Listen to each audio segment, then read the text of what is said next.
Chance तो definitely बनेगा ही बनेगा, ऑस्ट्रेलिया के अगेंस्ट तो खेलना भी चाहिए, as Harshit had also mentioned. But one thing here, Harshit, ठीक है, the bowling performance was largely very good. There's no denying that. I mean, to restrict somebody like New Zealand to a score of 205 pitch, as we had expected, or at least I assumed the fact that if you're batting second, थोड़ा pitch आसान होगा, ball बल्ले पे ज़्यादा आएगी under lights. But that was not the case. Spinners really, really dominating, and not just Varun Chakravarti. यहाँ पे कुलदीप यादव हो गए, यहाँ पे अक्षर Patel, Ravindra Jadeja, all of them among the wickets also, but more than the wickets, they look at their economy rates. I mean, they pretty much stifled New Zealand. At one point in time, New Zealand had a decent start. I mean, एक time पे लग रहा था कि the guys like Kane Williamson or Tom Latham, or maybe somebody like you know uh, Will Young could take it forward, कुछ हो सकता था. But once that, जैसे कि आकाश आपने बताया, एक विकेट जहां निकला, जहां वो ओपन अप हुआ फ्लड गेट्स, उसके बाद से everybody putting in some amazing performance with the ball. I mean, look at those economies. Akshar Patel 3.2 in his 10 overs. Chakravarti 4.2. Kuldeep Yadav did go for a bit of runs with an economy of 5.90. Ravindra Jadeja 4.5.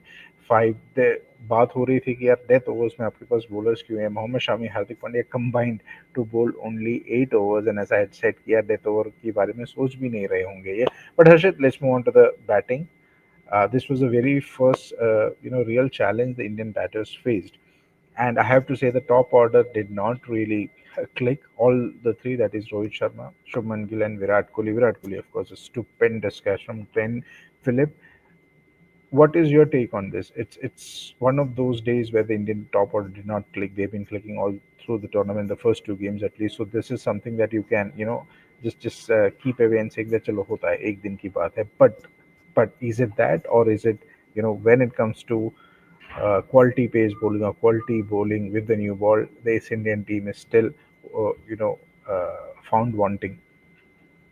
नहीं नहीं, मैं in quality fast bowling वाले angle पे तो नहीं जाऊंगा. It was one of day for the Indian batters, because अब देखें रोहित शर्मा ने पिछले कुछ मैचेस में, जो अब पिछले 6 मैचेस अगर आप काउंट करें, इंग्लैंड सीरीज के 3 ओडीआईस काउंट करें, तो रोहित शर्मा अच्छे टच में दिखे हैं. विराट कोहली अच्छे टच में दिखे, लास्ट में सेंचुरी बनाया था.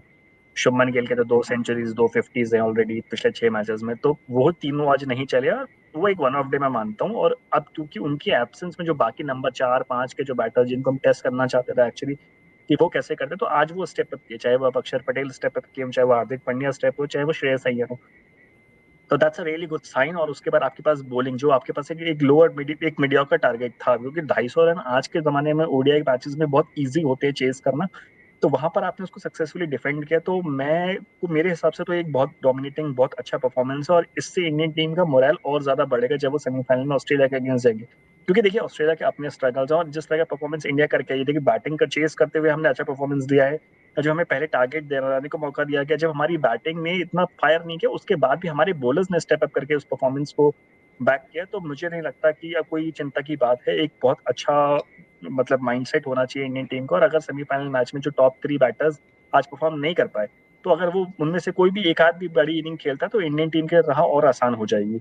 तो ओवरऑल मैं इस परफॉर्मेंस से प्लीज हूँ. ठीक है, हर मैच आपके लिए परफेक्ट नहीं हो सकता, कभी ना कोई स्टेप अप करता है, और आज वही परफॉर्मेंस दिया कि अगर आज टॉप ऑर्डर नहीं चला, तो जो मिडिल ऑर्डर के प्लेयर्स थे उन्होंने रिस्पॉन्सिबिलिटी और रिस्पॉन्सिबली नॉक खेला. श्रेयस अय्यर ने देखिए 79 रन बनाए, बट बहुत ही मेच्योर नॉक खेला. सेम गोज विद अक्षर पटेल एज वेल, की काफी एक मेच्योर इनिंग्स. और जहां तक रही बात बॉलिंग की, वो तो अगर आप बात करते, और देखिए बॉलिंग में ना मैं एक थोड़ा सा क्रेडिट रोहित शर्मा को भी देना चाहूंगा, बिकॉज रोहित शर्मा को देखिए, अगर रोहित शर्मा की कैप्टनसी के लेकर बहुत सारी बातें हुई हैं, बट रोहित शर्मा ने आज 4 स्पिनर्स खिलाया और उन चारों पे बिलीव दिखाया. उनको रेगुलर टेंडम में बॉलिंग कराई. जब स्टार्टिंग के 8 ओवर जब फास्ट बॉलर्स ने निकाल दिए, तो उसके बाद से लगातार अगले 37 ओवर जो हमारे स्पिनर्स ने डाले, तो स्पिनर्स को वो कॉन्फिडेंस दिया गया कि हाँ, मैंने आपको खिलाया, हम आपको 10-10 ओवर कराने के लिए खिलाया, और हम आपको as a full time spinner देख रहे हैं. तो वो कॉन्फिडेंस जो है सेमीफाइनल मैच में जाने से पहले, क्योंकि इन जो 4 स्पिनर्स हमारे पास है, चारों चारों के चारों मैच विनर्स हैं. आज वरुण चक्रवर्ती के 5 विकेट है, हो सकता है कि अगले मैच में शायद अक्षर पटेल के 5 हो, या जडेजा के 5 हो, या कुलदीप के 5 हो, क्योंकि सारे इतने कैपेबल प्लेयर्स हैं कि अपने दम पे सिंगल हैंडेडली मैचेस जिताए हैं. तो वो एक बहुत अच्छी चीज हुई है कि अपने स्पिनर्स पर आज इंडियन टीम ने प्रॉपर विश्वास दिखाया, और उनको बोला गया है कि आप 10-10 ओवर कराइए. और ये और ज्यादा स्पेशल हो जाता है क्योंकि हमने चेस करना था. जब आप पहले बॉलिंग करते हैं, तो आप थोड़ा सा ये चीजें और देखी जाती है कि कैप्टन दे देता है कि चलो यार रन्स बनते रहे तो हम चेस कर लेंगे, बट जब आप चेस कर रहे होते हैं, जब आपके पास एक सेट टारगेट होता है कि इतना को डिफेंड करना है, वहां पे ये बिलीव दिखाना, और against the quality side take New Zealand जहाँ के जिनके प्लेयर्स इन्फॉर्म थे, ठीक है, तो वहां पर ये और ज्यादा अच्छा है। और देखिए स्पिनर्स ने बखूबी अपने कैप्टन का जो विश्वास था वो दिखाया है, और देखिए क्योंकि ऑस्ट्रेलिया न्यूजीलैंड डिस्पाइट 250 रन का टारगेट था, हमारे स्पिनर्स ने न्यूजीलैंड बैटर्स को बांध के रखा, डिस्पाइट वो रन बना रहे थे, बीच में पार्टनरशिप बन रही थी, बट कभी भी रन रेट ऐसा नहीं हुआ कि इंडियन टीम गेम से, हमेशा इंडियन टीम मैच में बनी हुई, तो हमेशा अपर हैंड था, डिस्पाइट केन विलियमसन का वो 50 था, उनका जो वो स्टैंड था विलियम के साथ, उनका जो स्टैंड था डैरिल मिचेल के साथ, उसके बाद भी इंडिया अपर हैंड था, तो वो एक बहुत अच्छी चीज हुई है मेरे हिसाब से इस मैच में।